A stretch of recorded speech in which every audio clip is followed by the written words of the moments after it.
The cold in that building had a smell to it. Old concrete, diesel that had soaked into the floor for 40 years. And underneath all of it, something like wet paper left to rot. It wasn't a strong smell.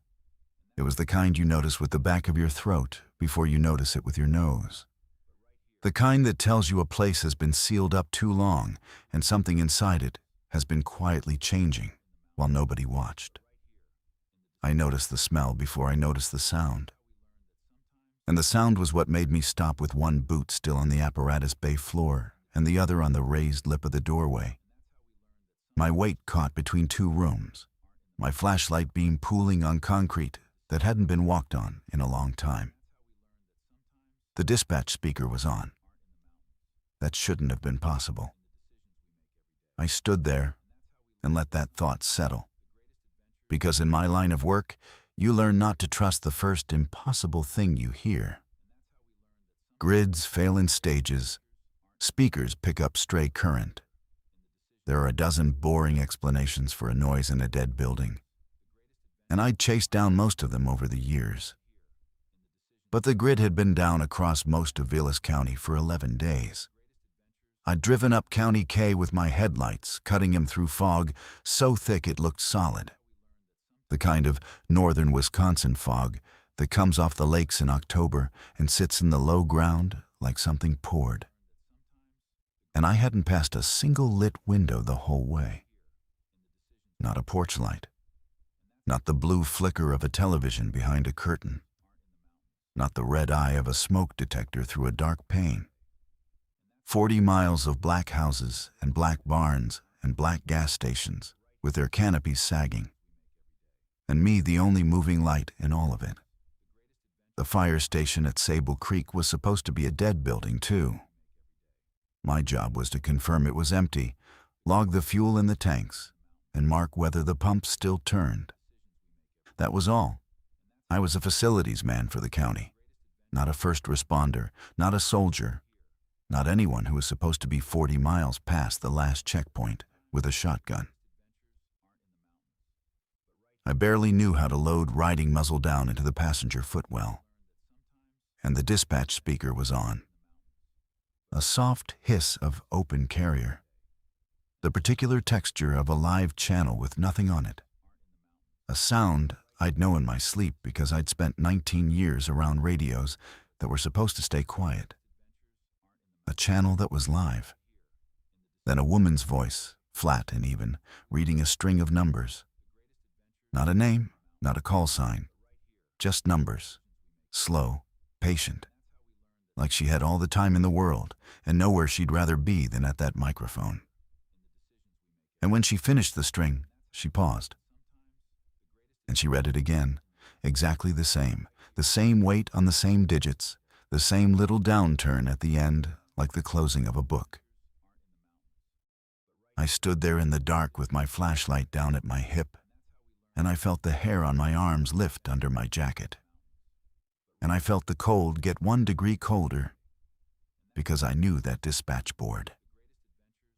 I'd wired the battery backup for it myself 2 summers ago, on a hot July afternoon with the bay doors open and a fan blowing and a can of soda sweating on the counter beside me. I knew the make of it, the age of it, the way the terminals were laid out behind the face panel. And I knew that the backup only lasted 72 hours on a full charge. 11 days with no grid meant that board had no business making any sound at all. It should have been a dead box on a dead wall in a dead building. And instead, a living voice was coming out of it into a room that hadn't felt a human breath in weeks. Let me say this before I go any further, because I've learned it's better to say it early than to break the story in the middle to say it. Thank you to everyone who keeps coming back to sit with these stories. And if this is your first night here, welcome. Pull the door shut behind you and get comfortable. If this kind of quiet, grounded survival story is what you're after, stay with the channel, leave a comment, and let me know you're out there in your own dark somewhere. Now let me tell you what that voice was actually counting down to, because I promise you it wasn't anything I was ready for. My name is Errol Vance. I was 51 that autumn. gray at the temples and gray in the beard I'd stopped trimming when the world stopped caring. And I'd worked for Vilas County Public Works for 19 years. That's the kind of number that sounds like nothing until you say it out loud. 19 winters. 19 springs of ice melt, flooding the low roads. I knew every pump house, every lift station, every backup generator north of the highway, because keeping them running had been my whole life. And I mean that plainly and without any self-pity. I never married. I had a dog for 12 of those years, and then I didn't. What I had instead was a set of keys that opened 300 square miles of infrastructure, and a truck that smelled like coffee and machine oil, and the quiet satisfaction of being the man they called when the water stopped and nobody else could figure out why. I was not a brave man. I want that clear from the start, because the rest of this only makes sense if you understand it. I was a careful man, which is a different thing entirely. And the difference is what kept me alive that night when braver men would have died. A brave man walks toward the sound. A careful man stands at the threshold and counts the reasons the sound shouldn't exist, and then, God help him, walks toward it anyway, but slower and with a plan. The outbreak, and I still hate that word, because it sounds like something on the news instead of something that walks, had come up from the south in stages. First the cities, the way these things always start, where the people are packed tightest. Then the interstate towns strung along the highways like beads.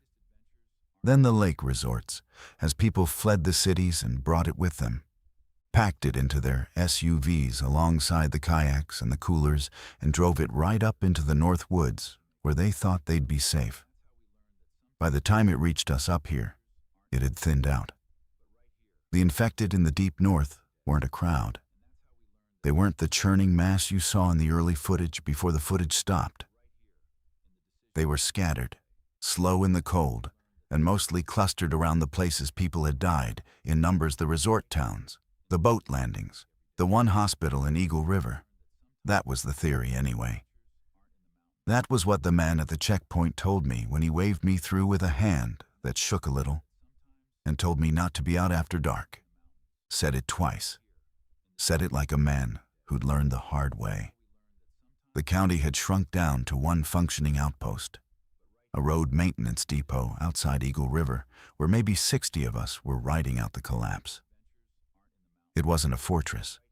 It was a fenced yard with a big steel equipment barn, an office trailer, a fuel island, and a diesel generator the size of a delivery van that we'd wheeled inside the barn and bolted to the slab. We had that generator. We had a well with a good deep pump. We had a plan that depended entirely on those two things, and on the diesel that fed them. My job, and the reason I was standing in a freezing fire station at 9 o'clock at night, with my breath fogging in my flashlight beam, was to find more fuel. The depot's diesel would run the generator for another 5 weeks at current draw. I'd done that math 100 times, on paper and in my head, watching the fuel island gauge tick down a needle's width every day. After 5 weeks, the well pump stopped. And after the well pump stopped, 60 people had a very short list of choices, and none of the choices on that list were good. So when the records turned up Sable Creek, I paid attention. That fire station had 2 things we needed, and one thing that made it worth the drive. It had a buried diesel tank rated for 4,000 gallons, installed back when the township still hoped to grow into something.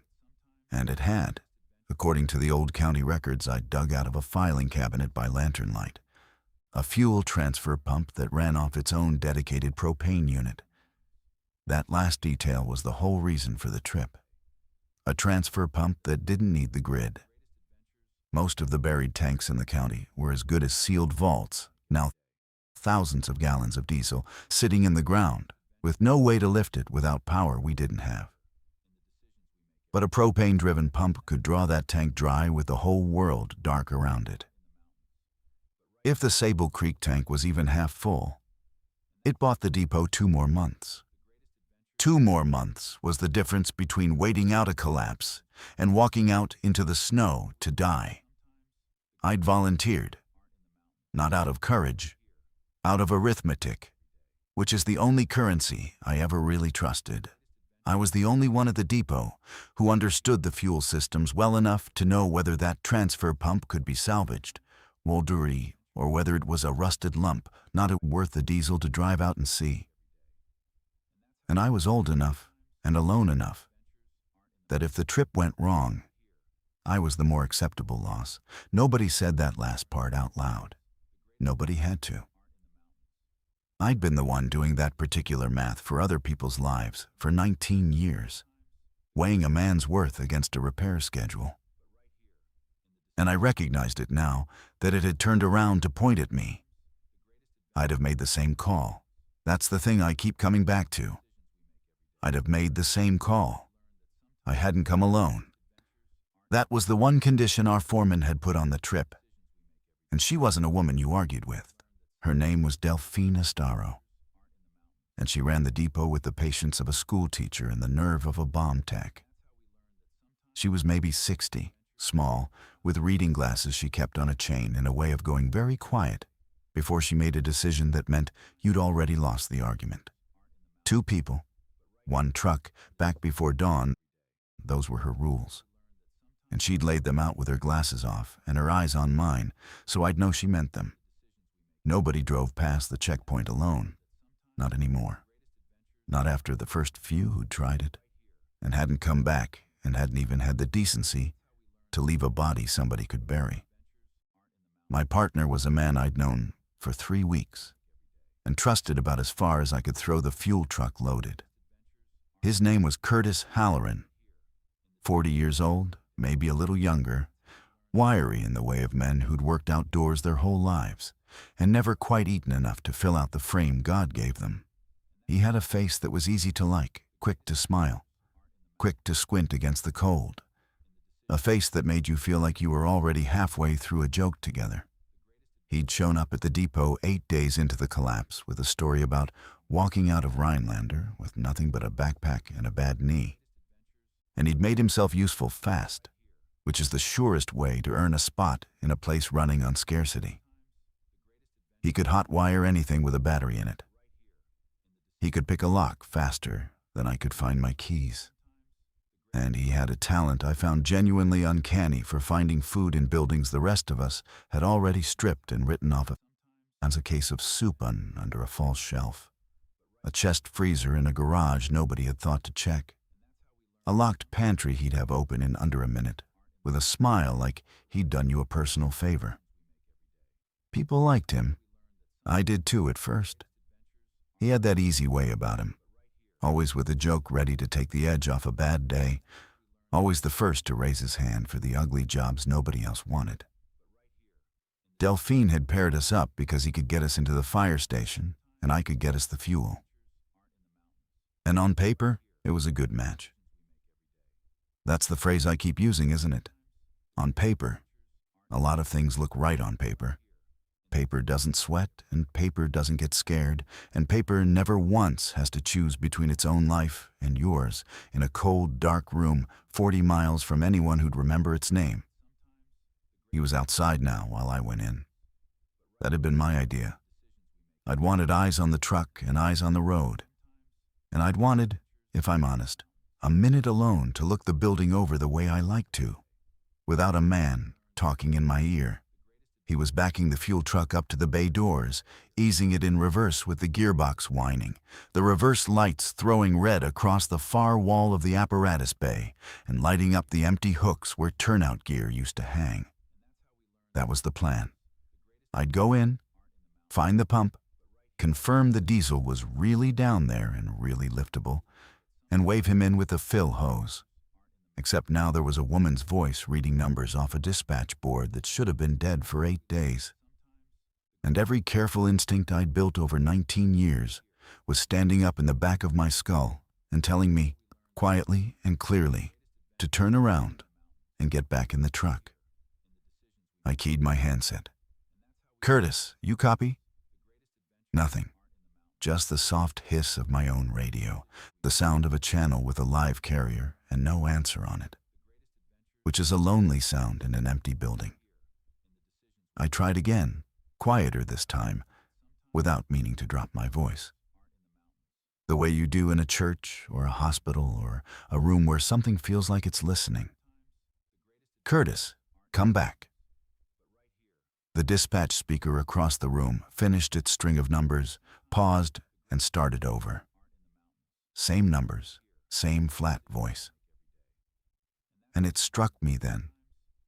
The thing that had been scratching at the back of my mind since I walked in and couldn't quite surface.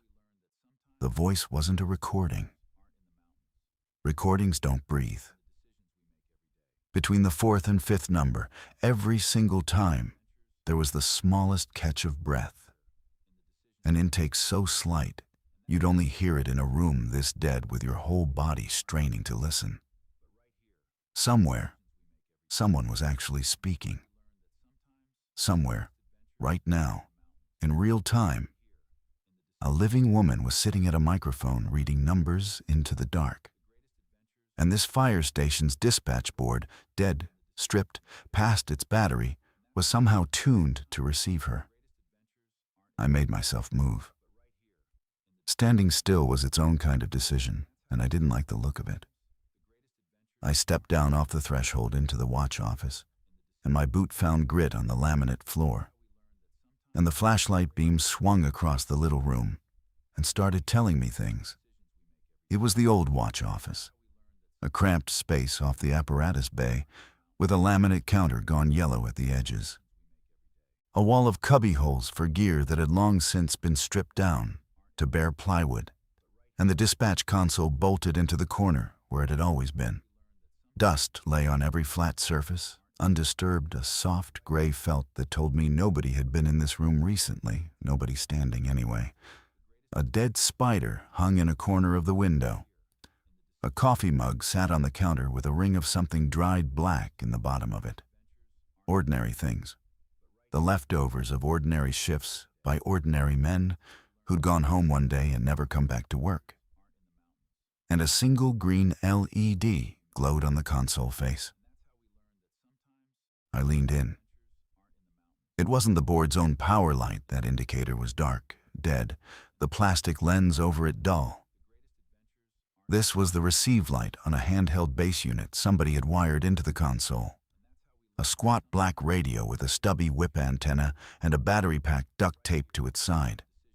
The silver tape gone gray and peeling at one corner. Somebody had done this. Somebody had come into this room with a plan and a roll of tape and rigged a handheld to keep receiving after everything else in the county died, jacking it into the dispatch board speaker so the sound would fill the room. And then they'd left it running, and they'd gone. I put my light on the frequency display and leaned close enough to read the little digits, and that was when the numbers stopped. The hiss of open carrier held for a second. 2 seconds. In the space of those 2 seconds, I became aware of my own heartbeat and of the cold sweat starting at the small of my back, and of how completely silent the building was around this one small speaking box. Then the woman's voice came back, and this time it wasn't numbers. "Sable Creek," she said. "If anyone is at the Sable Creek station, the window closes at 10. Do not be inside the building when it closes." I looked at my watch. The old wind-up I still wore because batteries were a resource now and habit was free. It was 9:14. I keyed my own handset, thumbed the dial over to the frequency on the display. And the second I did, I understood I'd made a mistake before I'd even finished the thought. Because the receive light on the black radio flickered as my transmitter stepped on the channel. And the woman went silent mid-word. And for a long, awful moment there was nothing at all, not her voice, not the carrier, just a dead gap where two radios were suddenly aware of each other. Then she said, in a completely different tone, low and fast, and stripped of all that patient flatness. Whoever just keyed up, turn that off. Turn it off now. It hears you. I let go of the transmit button like it had gone hot in my hand. I want to tell you that what I did next was smart. It wasn't. I stood frozen in that watch office for a good 10 seconds, trying to make sense of what I'd just heard. And 10 seconds is a very long time when you don't know what you're standing in the middle of. It hears you, not they. It. And the way she'd said, turn it off. Not the way you'd say it to hide from another survivor, not fear of a person, but something else. Some deeper and more specific dread. Because keying a radio put something in the air, some signal, that could be heard by whatever it was she was so afraid of. I told myself she could be anyone. She could be broken. Half the voices left on the airwaves in those days belonged to people who'd cracked somewhere along the road. And you learned fast not to steer by them, the way you learn not to trust a compass next to an engine block. But the careful part of me, the part that had nursed 14 lift stations through 19 winters and never once lost one, to a cause I couldn't name afterward, didn't like coincidences. And it was already lining these up, laying them out on the workbench of my mind side by side, the way I'd lay out the parts of a pump before I decided what was wrong with it. A dispatch board that shouldn't have power. A handheld rigged to receive and left running by someone who then walked away. A warning tied to a clock, precise to the hour. And a fuel station that the whole county had somehow overlooked.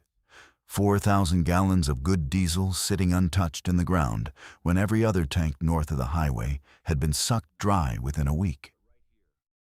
Somebody had left this diesel alone on purpose. And somebody was sitting at a microphone right now, warning living people away from the building it sat under. I went back out to the bay. The apparatus bay was a big cold cavern of a room. 2 truck bays wide, the ceiling lost above the reach of my light. And Curtis had the fuel truck backed most of the way in. Its rear bumper a few feet from the folding doors, the reverse lights still painting the far wall red and throwing the shadows of the empty gear hooks up the concrete block like the ribs of something. He'd cut the engine. When he saw my flashlight bounce across the bay, he swung down out of the cab, landing light on the balls of his feet the way he did, all easy economy of motion. "Well," he said, "pump good?" "Haven't checked the pump," I told him. "There's a radio in there. Somebody left it running, wired into the old dispatch board. There's a woman on it saying, 'We need to be out of this building by 10. He looked at me for a second, his head tilted, and then he laughed, short and dismissive, a puff of white breath in the cold. "Errol, come on, man. There's 100 crazies on the radio these days. My cousin's got a whole scanner full of them. World ends, everybody with a microphone thinks they're the last prophet on earth." "She used the station name," I said. "She said Sable Creek, specifically. Not the county, not the region. This building. She's not broadcasting to whoever's out there. She's talking to this building, and she knows somebody's in it." That took the humor out of him fast. I watched it go. His smile flattened, and he glanced at the bay doors and then at the dark rectangle of the watch office door with that one green light burning in it. And something crossed his face that I didn't have a name for yet. A kind of quick calculation. There and gone. The look of a man checking a plan against new weather. I filed it away without knowing I'd filed it. That's the thing about being a careful man. You notice 100 things you can't use, and you hold them all. And most of them are nothing. And sometimes weeks later, exactly one of them turns out to have been the whole story the entire time. "Okay," he said slowly. And now his voice was reasonable, easy. The voice he used to talk a nervous person down. So we hurry. Whatever's got her spooked, we're gone by 10 anyway, right? We came for the diesel. We get the diesel. We're out before her deadline. Where's the transfer pump? He was right. And it annoyed me the way being right always annoyed me when it came out of Curtis, because I wanted him to be wrong. I wanted a reason to walk away. But we had a truck backed up to the bay, and a mission, and 60 people at the depot counting on the two of us not turning tail at the sound of a strange voice. So I took a breath, and I felt the cold air go down into my chest and steady me. And I got my head back into the arithmetic where it lived. And I led him to the fuel systems. The transfer pump was in a lean-to shed off the back corner of the bay, through a man door that stuck in its frame and gave with a shriek of swollen wood when I put my shoulder to it. The shed was smaller than the bay, and colder somehow. The cold of a space that had never once been heated. And it smelled of propane and old rubber, and the mineral tang of standing water. My light found the pump against the back wall, and it was better than I'd let myself hope. It was a stationary transfer unit, industrial.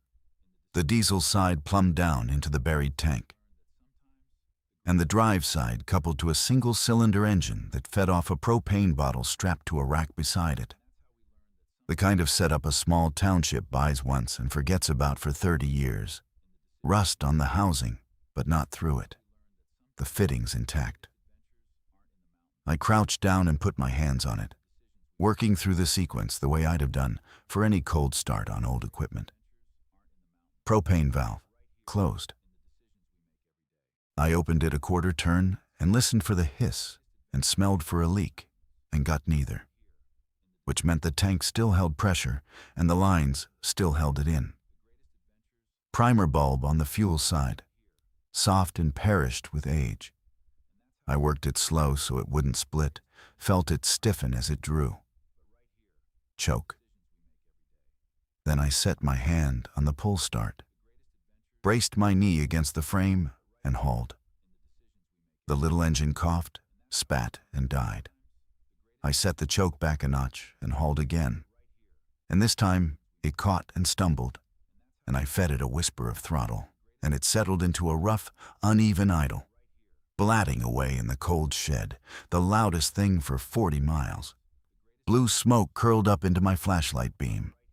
That right there was the whole gamble of the trip, a fuel pump that could move diesel without a wire to the world. I put my flat hand on the transfer line, running down into the ground, and I felt it flush cold as the pump pulled from the buried tank, felt the faint shudder of liquid moving in steel, and something in my chest unclenched a fraction. "Tank's got fuel in it," I called over the engine. "A lot of it, by the sound and the feel." "Curtis, get the truck's fill hose off the reel. We've got maybe half an hour before 10, and I want every gallon we can move in that time." He grinned, and the tension of a minute ago was gone like it had never crossed his face at all. "Now you're talking." We worked, and for about 20 minutes, it was the best I'd felt in 11 days, and I'm not ashamed to say it, because for 20 minutes, I was just a man doing a job I understood down to my hands. Diesel is honest. That's what I've always loved about it. It doesn't lie to you, doesn't change its story, doesn't smile at you, and wait for its moment. You watch the gauge, you listen to the note of the pump. You feel the truck settle lower on its springs as the tank fills and the load comes on.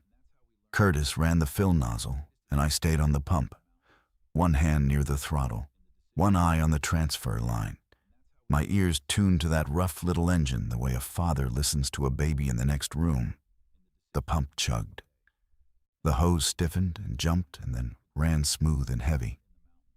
The numbers on the truck's fill gauge climbed, and I read them off out loud as they came so we'd both hear the trip becoming worth it. 800 gallons. The needle crawled. 1,200. The buried tank was better than half full. A lot better. We were going to walk out of Sable Creek with enough diesel to buy the depot 2 months, maybe more. And I let myself believe, for those 20 minutes, standing in the propane haze with the honest weight of fuel building on the truck's springs, that this was going to be the easy trip. The one that went right. God, I wanted one that went right. At 9:41, the transfer pump changed its note. I heard it before I understood it. The way you hear a thing you know intimately shift half a tone. The idle deepened and dragged, the way an engine does when it's working harder than the fuel it's getting can support. I put my hand back on the transfer line, and it was still cold, still flowing, so it wasn't the diesel's side choking. I stepped in close and put my light on the propane bottle, on the little brass pressure gauge screwed into the top of it, and the needle had crept down into the red band. The propane that drove the pump was running low. We'd tapped a tank that had sat in an unheated shed for 2 years, and 2 years of slow, cold, and small leaks had bled it down further than that gauge had ever bothered to tell us until now. "Curtis," I called. "Kill the fill. We're losing the propane. Pump's going to starve out." He shut the nozzle and came around the corner of the shed, wiping his hands on his jacket, ducking under the low header. "How much did we get?" I put my light on the truck's fill gauge. 1,400 gallons, little more. He was quiet for a second, doing his own math. "That's not 2 months, Errol." "No," I said. "It's about 6 weeks at our draw. But it's 1,400 gallons we didn't have this morning, and this pump is done. There's more diesel down in that ground than we could lift in 3 trips. But without propane to drive the pump, we can't touch it. We might as well be on the moon." He crouched, put his own hand on the propane bottle the way he'd seen me do it. Tapped the gauge with a fingernail like that ever changed anything. Then he said something that, in the moment, sounded perfectly reasonable, and that only much later would I understand was the first quiet turn of the knife. "There's got to be a propane cage somewhere," he said. "Fire station like this. They'd keep spare cylinders for the heaters in the bays. Buildings this old, they never trust the furnace. If we can find a full cylinder and swap it onto that pump, we finish the load. We drive out with the whole load." He was right again. That was the maddening thing about Curtis, the thing I'm only now able to name for what it was. He was almost always right about the small, practical, immediate thing sitting directly in front of us. And that is exactly how he got you to follow him into the large, ruinous thing you couldn't yet see. Because there would have been a propane cage. Any station like this would have kept spare bottles, chained up outside against a wall to code. And swapping a cylinder onto that pump would have taken 10, 15 minutes at the outside. And 10 minutes would have put us finishing that load at right around 10 o'clock, which was the one and only thing the woman on the radio had told us, twice, not to do. I looked at my watch. 9:44. "No," I said. "We take the 1,400 and we go. We are not going to be standing in this building at 10. Curtis's jaw worked, and I saw him decide to try a different door, because he'd read me by now. 3 weeks of reading me. 6 weeks, Errol. You want to walk back into that depot and stand in front of Delphine and tell her you left half the tank in the ground because a woman on the radio scared you off? 60 people.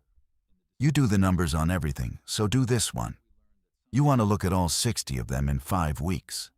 When the diesel runs dry and the well pump quits and the taps go dead, knowing there was 2 months of fuel sitting right here in reach, and you walked away from it because of a voice?"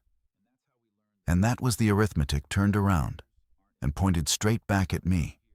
And he knew it, and he knew that I felt it land, because I was the one who had built this whole trip on arithmetic. I was the man of the acceptable loss and the honest number. 60 people. 1,400 gallons against 2,800. 6 weeks against 12. Those weren't feelings.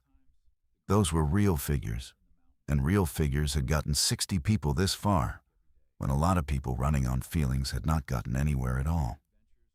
If you'd been in that cold shed with the two of us, if it had been your name on the fuel log, and your 60 people back at the depot, and your 5 weeks running down to nothing, would you have taken the 6 weeks and run for the truck the second the light turned? Or would you have gone looking for that propane cage? I've turned that question over more nights than I can count. And I still can't hand you a clean answer, so I won't pretend to. Tell me what you'd have done, honestly, in the comments. Because I mean it. I read them.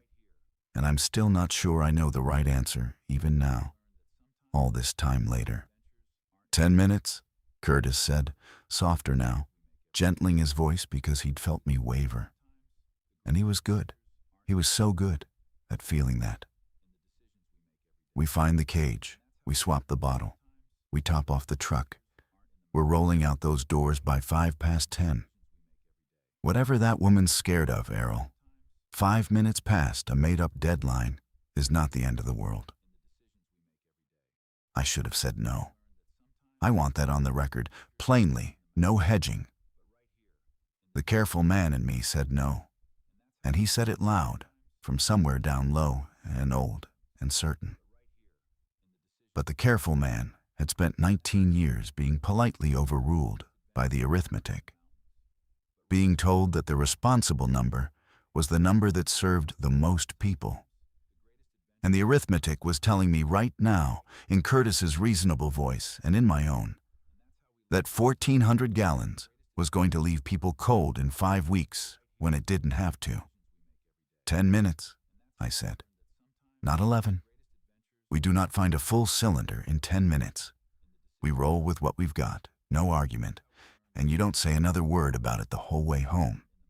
He clapped me on the shoulder, quick and warm. That's it. Come on, old man, before we lose the light we don't even have. The propane cage was exactly where he'd said it would be.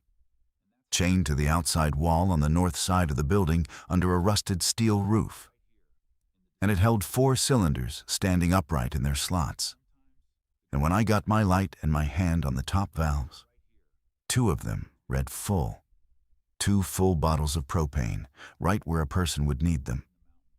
That should have been the good news I'd asked for. Instead, it made the skin on the back of my neck draw tight and cold, because a fire station that had been stripped of everything else, stripped down to bare plywood cubbies and empty gear hooks, picked clean of every tool and every scrap of turnout gear and every last useful thing a scavenger could carry, had left 2 full propane cylinders standing in an unlocked cage. Everything worth anything had been taken from this building. Everything except the one thing that would let a desperate person draw the diesel out of the ground, which meant somebody had wanted that diesel drawable. Somebody had left the key in the lock on purpose. Somebody had staged this whole thing, and staged it well enough that I hadn't seen it until I was standing inside it with my hand on the bait. I didn't say any of that to Curtis. I told myself there'd be time to think it through later, on the long, dark road home, with the load in the tank and the doors of Sable Creek shrinking in the mirror. That was a mistake, too. I was making a great many of them that night. And here's the thing that's hardest to explain. Every single one of them was small, and every single one of them was reasonable. And they were stacking up silently underneath me, like ice building under a man walking out onto a lake. Each new layer looking solid, right up until the moment it isn't. We wrestled a full cylinder up out of the cage. They're heavier than they look, and awkward. And my breath was sawing by the time we got it hauled back around the building and into the shed. It was 9:52. Swapping the propane took longer than the 10 minutes I'd promised myself. And that was on me, not on Curtis. The fitting on the spare bottle was an older thread than the one on the empty, a coarser pitch. And when I tried to marry it to the pump's regulator, it went on crooked, and I felt the threads catch wrong. My hands were cold and clumsy, and I was rushing, And rushing is exactly how a man cross-threads a propane fitting and turns a 15-minute job into no job at all, with gas whistling out around a ruined connection. I made myself stop. I backed the fitting all the way off and started it again by feel, thumb and 2 fingers, turning it backward first until I felt the threads drop into their proper start, then forward, slow, and it seated wrong again. I backed it off a second time. Somewhere over my shoulder, out in the dark bay, I was aware of the seconds bleeding away, and slowing down cost me those seconds. And time was the one thing the woman on the radio had told me in that fast, frightened voice that we did not have. At 9:58, I got the fitting seated true and cinched it down with the wrench and cracked the valve and passed my hand over the joint and felt no leak. "Restart the fill," I told Curtis. "Fast as it'll take it. We go till the second hand hits the top of the hour, and then we stop wherever we are. Gauge be damned." He ran the hose back to the truck. I stayed with the pump and hit the primer and pulled the start. And the little engine caught clean on the fresh propane and ran smooth and strong, better than it had all night. I watched the truck's fill gauge through the open man door. I could just see it in the wash of the pump shed light, the needle standing at 1400 and then beginning to crawl. 1500. And I watched the sweep of the second hand on my watch climb up toward the top of the hour. And I promised myself, again, that I'd kill the fill at 10 o'clock exactly, no matter where the needle was sitting. And I meant it that time. I truly did. At 9:59, the dispatch speaker in the watch office came alive again, loud enough to carry all the way across the empty bay and reach me in the shed. And the woman's voice was not flat anymore, not patient, not anything I'd heard from her yet. It was fast, and it was climbing, and it was frightened right down to the bone. "Sable Creek, if you're still in the building, you're already too late. The window is closing. Get away from the fuel. Get away from the..." And then the sound. I don't have a good word for it, and I've tried a lot of them since. It came up through the floor more than it came through the air. I felt it before I heard it, a low pressure that arrived in my chest and my back teeth first. A sound like a very large door being dragged shut somewhere deep underneath the building. So deep it didn't seem like the same building at all. The concrete under my boots shivered, a fine, hard tremor that came up through my soles and into my knees. Out in the watch office, the dispatch board's own dead power light, the one that had no battery left, the one I'd looked at 10 minutes earlier and known for certain was dead, flickered on, glowed a steady, clean green for exactly 1 heartbeat, and went dark again. The buried diesel tank under us made a sound like a struck bell. A single, deep, resonant note that rang up through the transfer line and buzzed in my hand where it still rested on the steel. Curtis dropped the fill hose. It hit the concrete and thrashed once and lay still, dribbling. "What was that? Errol, what was that?" I reached over and killed the transfer pump. The engine died, and the silence rushed in to fill the space it left. And it was a silence with a texture to it. And in that texture I could hear the new thing, a soft, wet, rhythmic sound coming up through the floor drains set into the low points of the apparatus bay. A sound like something very large, breathing slow through water. It was coming from below. There was a below. And that was the thing my careful mind snagged on, even in that first cold second. Because a fire station is built on a slab. A fire station does not have a basement. I'd read the plans for this one by lantern light 2 nights ago, front to back. And there was no basement on the plans.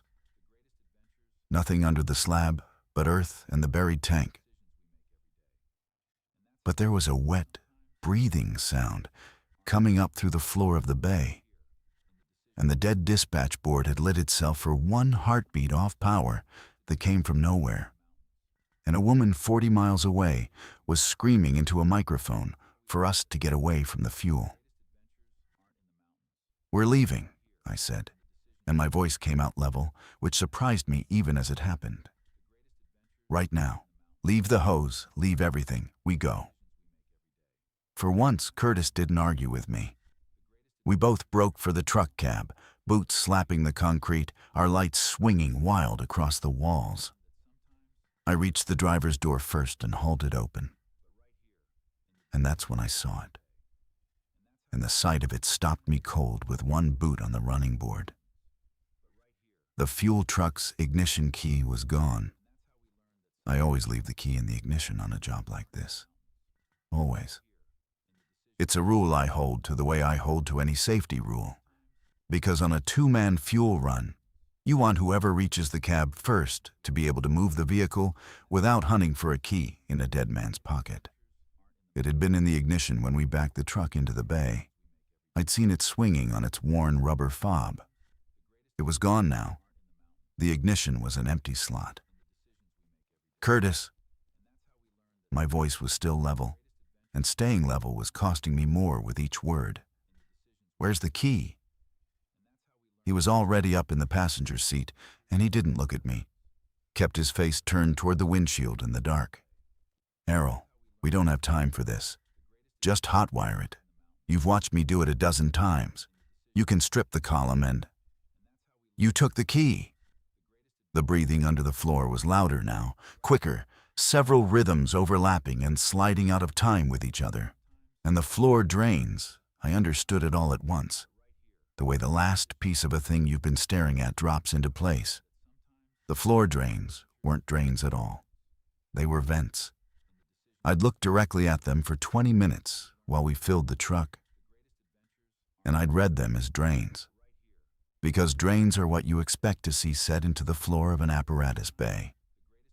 An expectation is the thief that steals the truth right out from in front of your eyes. They were vents. Something below the slab was breathing through them. And it had heard my radio when I keyed up. And it had heard the pump run for 40 minutes.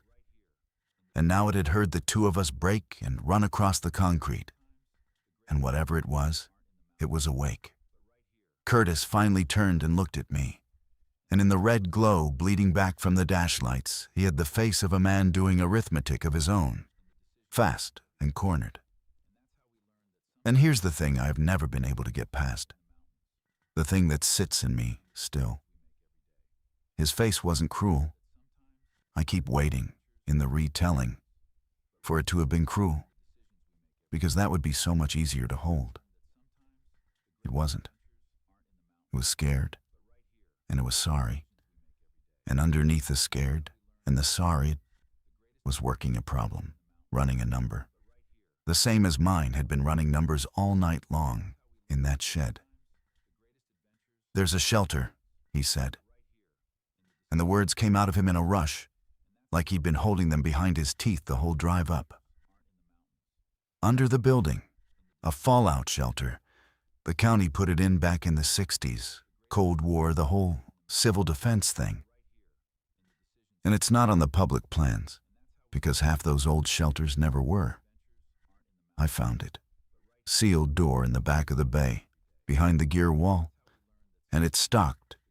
Errol food, water, air scrubbers, the works, a real one.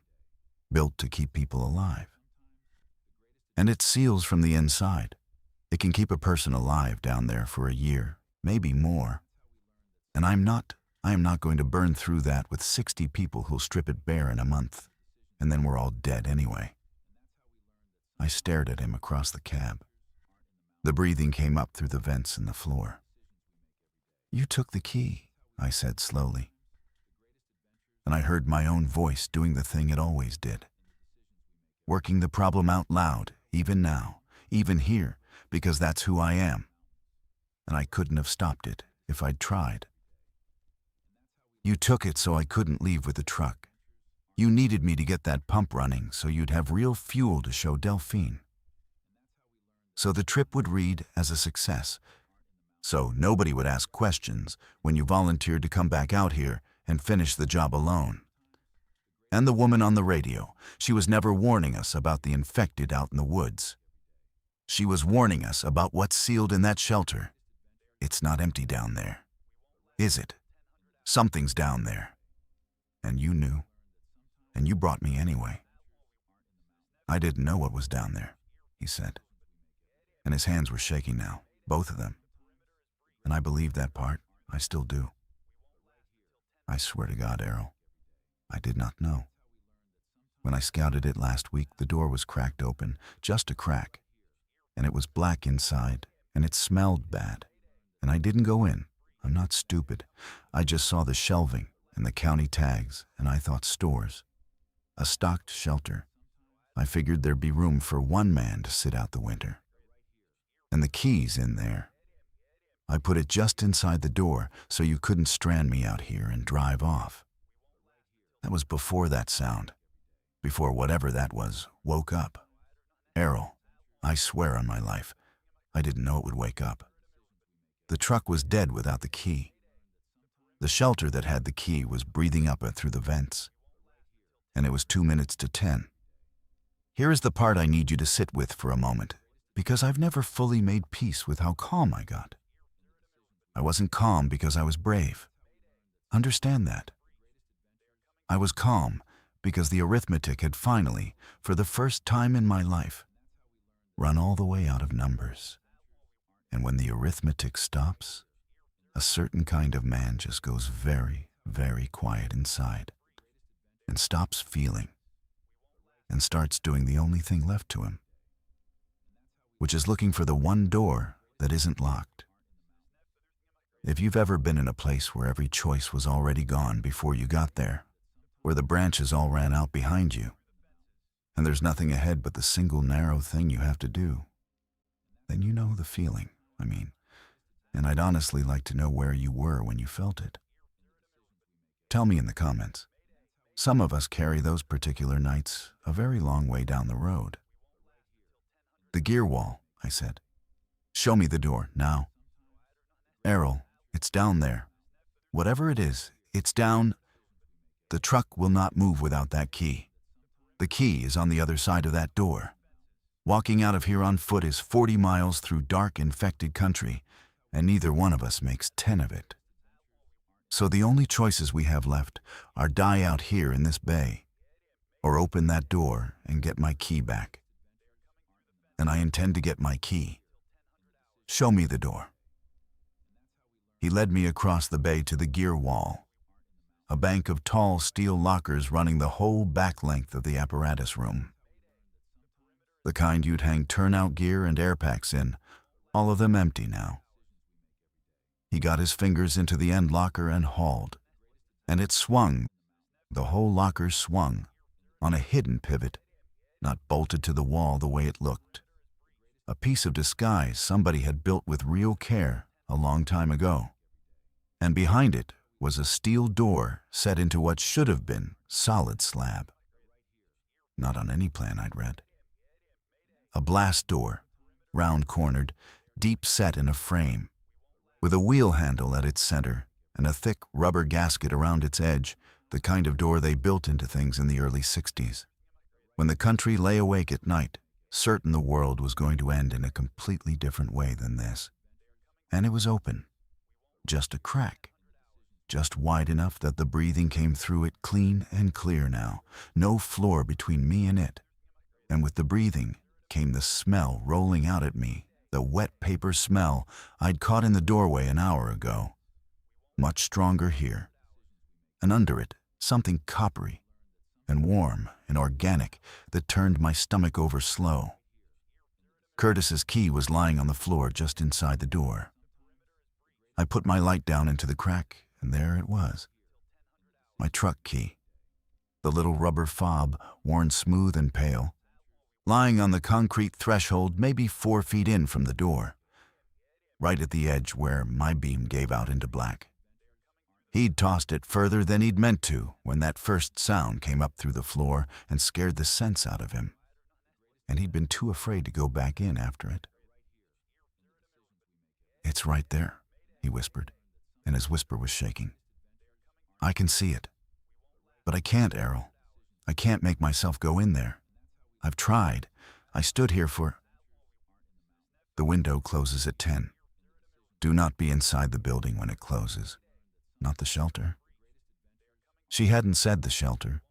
She'd said the building. Whatever was down there, when the window closed, it was not going to stay down there. I looked at my watch. 9:59. I did the only arithmetic left to do. 4 feet in, close my hand on the key, 4 feet back out. 2 seconds each way, call it. 4 seconds of exposure. And the thing in the dark was breathing slow, whatever it was. However many of them there were. They were still coming up out of whatever long sleep the sealed door had held them in. Still surfacing, not yet fast. Slow was my entire margin. Slow was the only number I had left in the whole world. "Hold the door," I told Curtis. And I put my eyes right on his so he'd carry the weight of it. "You do not let it close. Whatever you hear from in there, whatever it sounds like, you keep this door open, because if it seals with me on the wrong side of it, I am gone, and you are gone right after me, because that key is my key, and you cannot hotwire a truck when the thing keeping you from the truck is standing between you and it. Your life is riding on your 2 hands and this wheel. Do you understand me? Say it." "I understand," he said. His hands were on the wheel handle. His knuckles were white and his whole body was shaking. But he was there. He was holding. And I made a bet in that half-second on the wrong part of Curtis Halloran. I bet on the small, practical part, the part that always did the little right thing directly in front of him. And I forgot it in my hurry. In the breathing dark, with 2 minutes on the clock, I forgot that the small right thing and the large ruinous thing had always lived inside the exact same man. I went in. The threshold gave onto a short concrete ramp, 4 sloped steps worth, dropping down into a low room. And the dark down. There was a different quality of dark than the bay had been total. Thick, a dark that my flashlight beam pushed into and got swallowed by after 8 or 10 feet, like light going down into deep water. The key gleamed on the floor at the edge of the beam. I went for it low and fast and quiet. Keeping my steps soft on the ramp, my light held tight and close to the ground so it wouldn't reach out and touch anything I didn't want to see. I got down to the threshold and got a hand out and closed my fingers around cold metal, my key, the worn fob, warm now only where my own hand had touched it. I had it. I closed my fist tight around it, and the breathing stopped. All of it, every overlapping rhythm at once, gone. And in the sudden ringing absence of that sound I heard from somewhere out past the reach of my flashlight, deep in the black of that long, low room, a single wet click. The sound a jaw makes. The sound of something that had been breathing, slow, deciding, in one instant, to breathe fast. I turned and went up that ramp faster than I have moved in 30 years, faster than my knees had any right to carry me. And I hit the threshold and reached for the door, and the door was closing. Curtis was on the far side of it, both hands on the wheel handle, and he was turning it. Not holding it against the frame. Turning it, sealing it. His face in the narrowing gap was not cruel, I told you it wouldn't be. And it wasn't. It was a man doing arithmetic.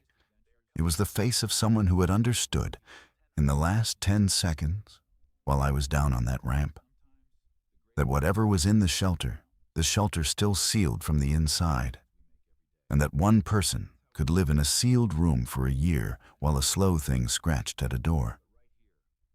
It could not open, but only if that one person was on the right side of the door, and only if the slow thing was on the other.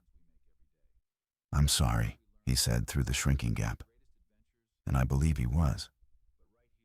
"You woke it up, Errol. You keyed the radio and you ran the pump. You woke it, and now it's on your side of the door. If I open this, it comes out with you. And then it's 60 people, and then it's everybody. It's you or all of it. You're the one who taught me the arithmetic. You did. This is your math." I got 3 fingers into the closing gap before the steel came to the frame. I felt the gasket bite down on them, the cold rubber and the enormous slow pressure behind it. He kept turning the wheel, both hands, all his weight. I pulled my fingers back, or I'd have left them in the door. And it shut with a sound like the whole building letting out one long breath it had been holding for 60 years. And the wheel spun over on the far side and locked. And I was on the inside, in the dark, in the breathing that had just started up again, fast and eager, with my truck key clenched in my fist and a sealed blast door at my back that I could not open because it's sealed from the inside. And I was on the outside of the inside, which is a place there is no word for. I'm going to stop here for just a second, because I know some of you are already reaching for the keyboard. You want to tell me what you'd have done to Curtis Halloran if you'd been the one who got out or the one who got left behind. And I want to hear all of it. Genuinely, every word. Because I've had a long time to sit with my own answer, and I still change my mind about it depending on the hour of the night. But hold that thought. Hold it right where it is. Because the story was never really the betrayal. The betrayal was just the door closing. The story is what was in the dark down there with me, and what the woman on the radio actually knew that she'd been trying so hard to tell me, and how I'm sitting here at all, able to tell any of it to you. Let me tell you about the dark first. The breathing had come back the moment the door sealed, and it had a different quality now that I was shut in the room with it. No floor and no distance to soften it. Up in the bay, it had sounded large. Down here, it sounded close. And it sounded wrong. And I understood within a few seconds why it wasn't one breath. It was several, overlapping, sliding out of rhythm with one another, the way a room full of sleeping men will breathe. Except that sleeping men breathe slow and steady. And these were speeding up, all of them. Not in time with each other, but each on its own rising climb. So that the sound of the room was building towards something. I kept my light low, and I made myself look at the room instead of into the dark, because the room was information, and the dark was only fear. And I have never once in my life been helped by fear. I put the beam on the near wall and worked it slowly, reading the space the way I'd read a pump station I'd been called to in the middle of the night. The shelter was bigger than the fire station above it. That was the first thing that didn't add up. And it landed hard, because I know how to read a footprint. The concrete room ran back further than the building overhead, extended out under where the parking lot had to be, under the road maybe, further in every direction than any county fallout shelter poured in the 1960s had any business running. My light found the near shelving first, steel racks bolted to the wall, and the shelving was ours. I recognized the stenciled inventory tags on the shelf edges, the same format we used at the depot. County property numbers in a county font. Water in 15-gallon drums, a whole row of them. Sealed ration cases stacked and dated. Air scrubber cartridges in their factory boxes, unopened. Curtis hadn't been lying about that part. Not one word of it. This was a real shelter. A stocked one. A good one. Built to keep people breathing through the end of a world. But past the shelving, the county stencil stopped. And the room kept going. And the second half of it was not a shelter at all. It was a ward. There were beds. My light found the first frame, and then the second. And then it understood the pattern, and I had to force myself to keep the beam moving instead of dropping it. Steel frame hospital beds, bolted down to the concrete in 2 long rows, maybe 20 of them running back into the dark. And each bed had restraints, leather and webbing straps at the wrist and the ankle, buckled to the rails. Most of the restraints hung open and empty, swinging faintly, their buckles catching my light. And a few of them were not empty. My beam crossed the shapes in those beds, and I made myself look. And I wish to this day that I hadn't. And at the same time, I'm glad down to my bones that I did. Because looking is the only reason I understood in time what the woman on the radio had been counting down toward. The things in the beds had been people. They still wore the ruined remains of hospital gowns, the thin printed cotton gone gray, and the remains of paper wristbands on the wrists the straps had held. And they were restrained. Wrist and ankle both, and they were not infected in the way the things out in the woods were infected. The ones outside were fast to rot and slow to move, thinned out by the cold, coming apart at the seams. These were preserved, kept. The air down here was cold and dry and clean, scrubbed by those cartridges on the shelf. And the cold, dry, clean air had held them the way a cellar holds meat through a winter. And they had been held for a reason. And the reason was written out in a hand I could read, on a clipboard hanging off the footrail of the nearest bed. I read it by flashlight, with my back against a door I could not open, and the breathing of that room building all around me. It was a study log. The dates on it started in the first weeks of the outbreak, back when there'd still been a somebody to write dates. Someone, a doctor, by the shorthand and the drug names and the clinical shape of the notes, had brought infected subjects up here to the deep north, into a sealed pre-built shelter with scrubbed air and controlled cold, to study why the northern infected were different, why they were slow, why the cold seemed to hold them where the warmth to the south did not.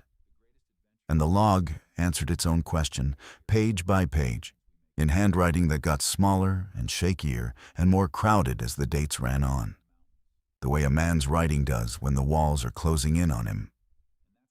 The cold didn't kill the infection. That was the thing. The cold hibernated it. The northern infected weren't dying out and thinning down the way we'd all told each other they were, the way the man at the checkpoint had told me with his shaking hand. They were going dormant, slowing down to ride out the winter the same way the whole living North Woods world around them slowed and slept and waited for spring. The bears, the frogs frozen solid in the mud, all of it, and the study had been trying to nail down the one thing that mattered most, which was what woke them up. The last legible entry, dated 11 days back, the very day the grid had gone down, across all of Vilas County, read in that cramped, shaking hand. Confirmed. Trigger is not ambient temperature. Trigger is sustained low-frequency vibration in combination with electromagnetic transmission in the VHF band. Radio traffic, running machinery, generators. We have kept the colony dormant for the duration by keeping this shelter silent and entirely off-grid. If the seal fails, or if the silence breaks, they wake, and waking, they signal. They call. Do not transmit. Do not run machinery near a dormant colony. God help whoever reads this after me. I understood the whole of it then, standing in that cold with my key biting into my closed palm. And the understanding was worse than the dark had ever been, because the dark was only a thing that might kill me, and the understanding was a thing that told me exactly how much I had done to bring it on. The diesel had been left in the ground on purpose, not overlooked, not forgotten, left, because drawing it meant running a pump, and running a pump meant sustained vibration in the slab. And sustained vibration in the slab woke them, and the shelter had been stripped of everything else on Earth except the propane bottles that would let a stranded person run that pump. Because whoever the woman on the radio was, she wasn't warning people away from a trap. She was warning them away from a tripwire. The diesel was bait for the desperate, and the desperate ones who came, who did their honest arithmetic and ran the pump. They woke the colony, and the colony did the rest. Somebody had turned this whole fire station into a machine for feeding the sleeping thing beneath it. And the woman on the radio had been sitting somewhere for 11 days straight, reading numbers, waiting, trying with everything she had to wave people off before they pulled the trigger with their own hands. And I had keyed my radio on the shelter's own frequency. And I had run that transfer pump for 40 solid minutes. And then Curtis had run it again, on a fresh, full bottle of propane. We hadn't wandered up to the edge of the tripwire and peered over. We had stood square on it with both feet, and then we had jumped up and down. The breathing was fast now, all of it, no longer building but arrived. And I heard the first restraint buckle rattle hard against a steel bed frame somewhere in the dark past my light. I did what I do, what I have always done. I got quiet inside, and I stopped feeling the fear as fear, and I started looking for the one door that wasn't locked. The door at my back was locked, and I had no way to work it. The far end of the shelter, past the beds, was dark, and it was where the breathing came from, and I was not going that way, not for anything. That left the walls and the ceiling, and my light went to the ceiling and found the vents, the same vents that had carried the breathing up into the bay, which meant the vents connected this room to the building above me, which meant the vents were a path. In theory, if I could reach one, and if it was big enough to take a man, and it would not be big enough to take a man, because they never are, in any building I've ever crawled. But the study log had handed me one more thing, and I'd nearly walked right past it in my hurry. Do not transmit. The trigger was VHF transmission and vibration both. The colony woke to signal, and waking, they signaled. They called. That was the low pressure I'd felt come up through my chest in the bay, the deep dragged door sound, the dead dispatch board lighting itself green for one heartbeat. They didn't only hear the signal. They made it. They answered it. They called to one another across the same band. And the dispatch board down here, wired into this shelter, had been picking up their call the same way it had picked up the woman's flat, patient voice, which meant the radio worked both ways, and which meant a signal wasn't only the thing that woke them. A signal was the thing they moved toward. There had to be a base station down here. The woman's voice had come through the dispatch board upstairs, and the dispatch board upstairs was wired to this shelter, and a wire runs from one thing to another thing. I put my light back along the near wall, along the county shelving, moving slow and steady, though everything in me wanted to rush. And I found it not a duct-taped handheld, but a proper radio station, a real base unit with a desk microphone on a stand, and a long wire antenna lead running up off the back of it into the ceiling and into a vent. The doctor's station, the one they'd used to check the surface, to talk to whoever was left before he stopped answering. Powered off a bank of the same sealed deep cycle batteries we ran at the depot, 4 of them wired up on the bottom shelf, and when I put my light on the meter, it still showed a charge. I set my hand on the desk mic, and I keyed it. I know. Do not transmit. I'd just read the words. But the arithmetic had changed under me again, the way it had been changing all night. And this new figuring came out different. Transmitting woke them. Yes, but they were already awake. The breathing was already fast. The buckles were already working loose in the dark, one bed frame at a time. The tripwire had already been pulled by my own hand an hour ago. There was nothing left to protect by staying silent now. The silence was already spent, and a signal, the log had told me plainly, was a call. If they woke toward signal and moved toward signal, then a signal was also a leash. A signal was a way to make them go somewhere. "This is Sable Creek," I said into the mic, low and steady, keeping my voice down in that same flat, patient register she'd used, because loud was a mistake, and I'd made enough of those. "This is the man who keyed up an hour ago and stepped on your transmission. I'm in the shelter. I'm inside it. I read the doctor's log. I know what wakes them. I know what you've been doing. I know why you've been counting. Now tell me how you kept them down for 11 days, because I do not have 11 days. I've got about 11 seconds. The speaker hissed, and then her voice came back, and it was so tired, and it was so unexpectedly kind, and it came from so very far away. "Oh," she said. "Oh, you poor fool.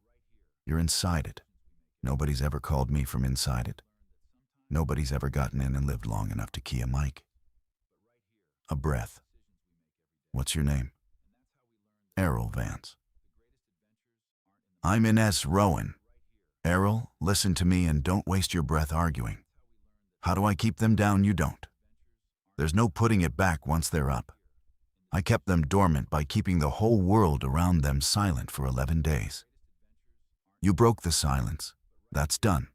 You cannot undo a sound. Then tell me what I can do." "You can move them." Fast now, her voice picking up, thinking right alongside me the way I hadn't had anyone think with me in a long time. "They go toward the loudest signal in reach. That's the whole of it. That's why they went up into the bay. When you ran your pump, the vibration through the slab was louder to them than my voice on the wire. If you put out a strong enough signal from where you are, they'll come to you, straight to you. But if you put that signal out from somewhere else, they'll go somewhere else." I was already turning my light on the antenna lead, on the long wire running up off the back of the base unit and into the vent overhead and away, out to the surface. The dispatch board upstairs, in the bay. It's on this same frequency. I keyed it myself. If I can make that board transmit instead of this one. "You'd have to switch the antenna feed," she said. The doctor kept the two stations, cross-patched shelter and surface, so he could work either antenna from the desk. There's a patch panel, green shelving, third shelf up, a gray steel box with a hand-labeled switch. You throw it, and whatever you transmit goes out the surface antenna in the bay instead of the antenna down there with you. They'll follow it up the vents and the ramp toward the loudest thing, and the loudest thing will be up there and not down there with you. But Errol..." Her voice dropped, and the speed went out of it. "The door, the blast door, is it sealed?" "From the outside. My partner sealed it behind me and took the locking pin." A long silence on the wire. "Then you can't follow them up," she said quietly. "If you throw that signal to the surface, you'll draw them up and away from you. And you might save whoever's out there in that bay, but you're still inside the box, with the ones too slow to climb, and no way out through a door that's pinned from the other side." I found the gray box. Third shelf up, green shelving, exactly where she'd said, her voice in my ear like a hand on my shoulder. There was a heavy toggle switch on the face of it, and above the switch someone had lettered by hand, in the same shaking script as the log, surface/shelter. It was thrown to shelter. And behind me in the dark, a bed frame groaned and dragged against its bolts as something long confined sat up and put its weight against the straps that had held it. And I heard leather begin to tear. Here is where I have to put the honest question to you, the one I still don't own an answer to. Because Curtis Halloran was up there. Curtis, who'd taken my key. Curtis, who'd sealed the door and pulled the pin. Curtis, who'd left me in the black to save his own skin, and he'd tell you, to save 60 other skins along with it. If I threw that switch to surface, the colony would follow the signal up into the bay, up toward Curtis, who could not start the truck without my key. My key, right there in my fist, 4 floors of arithmetic below him. He'd have to run, 40 miles on foot through dark, infected country, the man who'd walked away and left me to die in the dark. And if I threw the switch to surface, the ones down here that could still move would climb toward the vents and the ramp. Away from me, and maybe in the confusion of them clearing out of the room. I could get to that pinned door and find some way to work the mechanism from my side and buy myself the one chance I did not currently have. The chance that only existed at all in the seconds while the whole colony was between me and the exit and moving the other way. So, do I send them up? Up toward Curtis? Who earned it? And maybe save my own skin in the empty they leave behind? Or do I keep them down here with me and key the mic right where I stand and draw them onto my own voice and hold every last one of them in this box long enough for the man who betrayed me to get clear, long enough for him to live, whatever he is? Because sending a waking colony up a ramp toward a living man is a thing I would have to carry every night for the rest of whatever life I had left. I want you to tell me, genuinely, not the easy answer, not the fast one.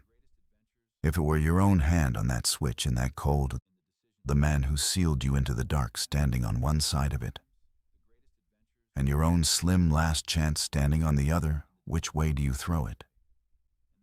I'll tell you which way I threw it. But I want to know which way you would first, because I have read 1,000 of your answers to lighter questions than this one. And this is the one I actually still need help with. I threw it to surface. I'll tell you why. And it isn't noble. And I stopped a long time ago, pretending to myself that it was. I did not do it to save Curtis. I threw it to surface because the colony would follow the signal up and away from me.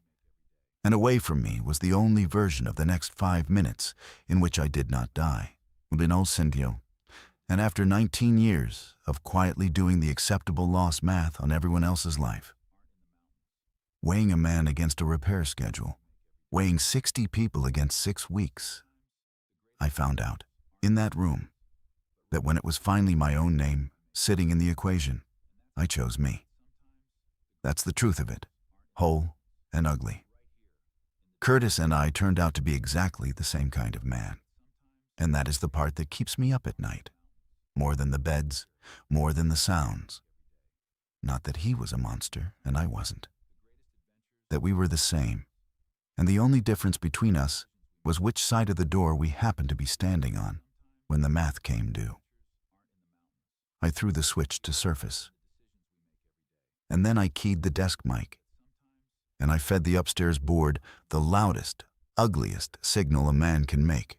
With what's to hand, I held the transmit button down with my thumb. And I dragged the aluminum body of my flashlight hard across the steel grill of the microphone.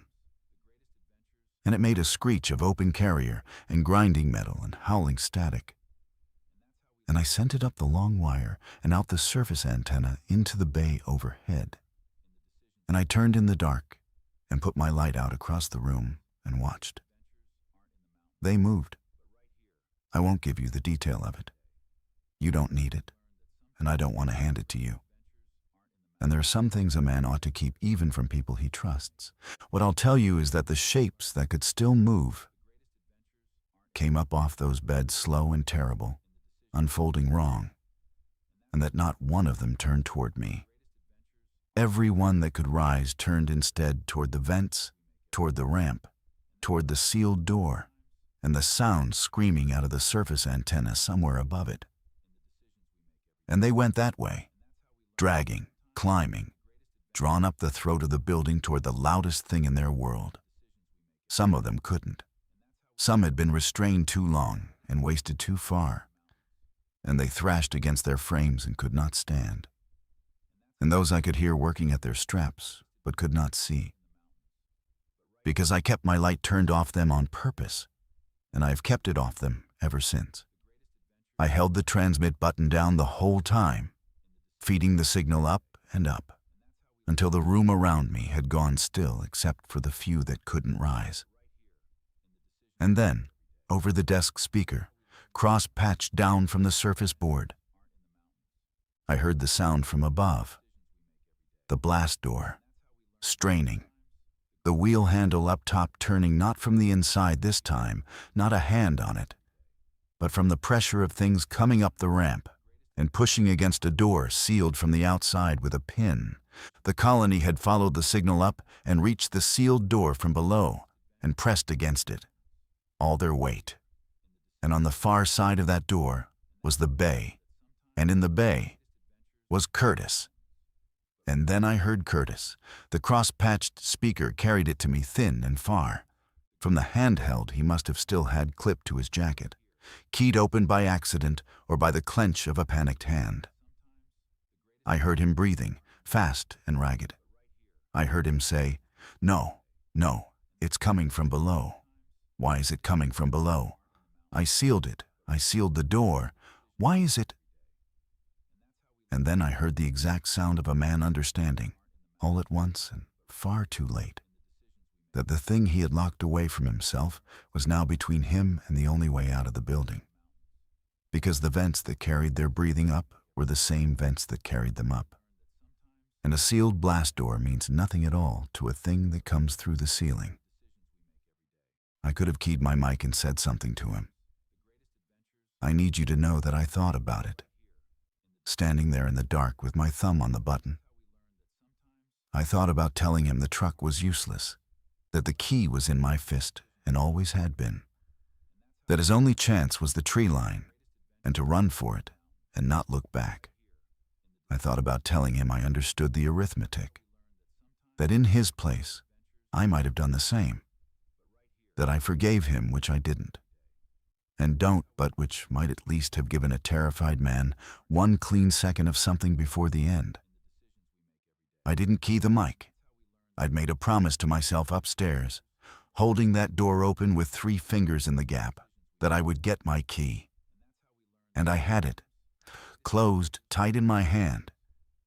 And the man who took it from me was up there in the dark, hearing the consequence of his own honest math play itself out. And I stood in the cold with my key, and I let him hear it. And I did not offer him a single word of comfort. That's mine to carry too. I've stopped pretending it isn't. The pushing on the door up top stopped after a while. The bay went quiet on the crosspatch. Curtis's handheld carrier dropped off the air with a small click, and I did not let myself wonder how. And I've kept not wondering. And mostly I've managed it. And then it was just me. In the cold, in the still, with the few too slow to climb, dragging faintly at their straps in the dark behind me, and Ines Rowan's voice on the wire. They've gone up, I told her. Most of them, the ones that could. Some can't move. Then you've got a window, she said. And I could hear the exhaustion in her, and something else under it, something like grief for a stranger. The ones that can't climb won't come for you fast, and the door the pin's gone. But a shelter door has a mechanical override built in, because they knew back then that a pin can get lost or jammed. The doctor's station has the tools for it. Look under the desk. There's a spanner and a hex driver on a hook. You can drive the wheel gear by hand from your side, 1/4 turn at a time, without the pin. It's slow, Errol. It'll take you time you may not want to spend in that room, with what's still in it. But it is a way out. It's the only one you've got, so it's the only one that matters. I found the tools under the desk, hanging on a nail hook exactly where she said, cold in my hand. And she talked me through it.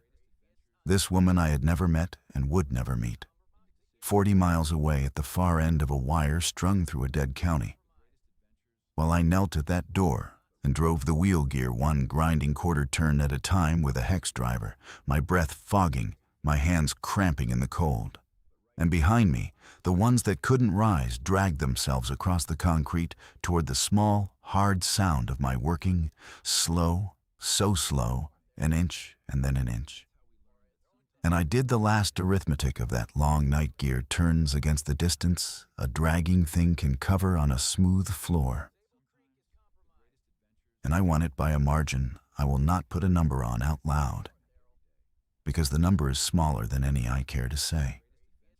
The door came open onto the dark bay at 11:40 that night. I felt the gasket break its seal and the wheel finally spin free under my raw hands. And I put my shoulder to the steel, and it swung. And I came up the ramp fast and did not stop and did not look behind me. And I dragged the pivoting locker back across the opening, the way a man pulls a blanket over his own head, though I knew it would hold nothing. The bay was empty. The colony had gone out through the open front, out past the fuel truck sitting cold with its dribbling hose coiled on the concrete, out into the woods after a signal that had long since gone quiet, spreading out into 40 miles of country that I understood now was not dormant at all. Just quiet, just sleeping, just waiting, patient as the frost in the ground for the next generator, the next radio, the next desperate, careful man with good arithmetic to come along and break the silence for them. The fuel truck started on the first turn of my key. 1,400 gallons of diesel riding heavy in the tank. 6 weeks for the depot. I'd come north for 6 weeks, and I'd gotten my 6 weeks, and it had cost well. You've been keeping the count right alongside me the whole way. You know what it cost as well as I do. I never found Curtis. I didn't look hard, and I won't lie to you and say I did. There was a jacket on the concrete near the base of the sealed door he'd trusted to save him, dropped or torn free, and I did not turn it over. And I got up into the cab, and I shut the door, and I drove. Ines stayed with me on the radio the whole way back to the checkpoint. 40 miles of black road, the two of us the only two live voices on the only live channel left on a dead band. And somewhere in those 40 miles, she told me who she was. A dispatcher. A real one. The last one at the county emergency center. Still at her post in a dark building running off a battery bank because it was the post she'd been given. And she was the kind of person who does not leave a post. The doctor's log had reached her by that same cross-patched wire in his last days, before he stopped answering her. And she'd taken the whole weight of it onto herself and sworn she would not let the Tripwire take one more person. I was the first she'd ever talked out of that building alive. I was also the first person who ever woke the thing sleeping under it. So I've never been sure the ledger comes out anywhere near my favor. And I told her so. And she was quiet for a mile. And then she said, "Nobody's ledger comes out even, Errol. You just keep driving." I've held on to that. When I got back to the depot near dawn, gray in the face and shaking in the hands, Delphine Estaro met me at the gate with a lantern and looked at the one man in a 2-man truck and did not say a word until I'd killed the engine. Then I told her Curtis was gone. I told her the fuel was good, but the pump was finished, and there'd be no going back for the rest of the tank, not ever. That it was as good as gone in the ground. I did not tell her about the shelter, or the beds, or the switch I threw with my own hand, or what I let a man hear in the dark before the end of him. I told her the arithmetic, 1,400 gallons, 6 weeks, 1 pump dead, and she wrote it in the log, and she looked at me a long moment over her reading glasses. And I think she knew there was a whole country of things I wasn't saying. And I think she'd been a foreman long enough to know which things are kindest left unsaid. I've always been good at the arithmetic, It's the rest of the ledger I've never learned to balance. But I'll tell you, because you sat through the whole of it with me, and that earns a person the truth. I've turned that switch over in my head every single night since. Surface or shelter, my life or his. And every night I land back in the same place, which is that the switch was never really the question at all. The real question was the propane. The real question was the 10 minutes.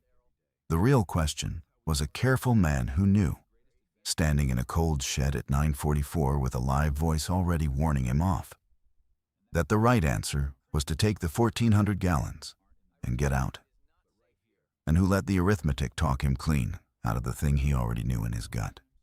Curtis didn't kill me down in that shelter.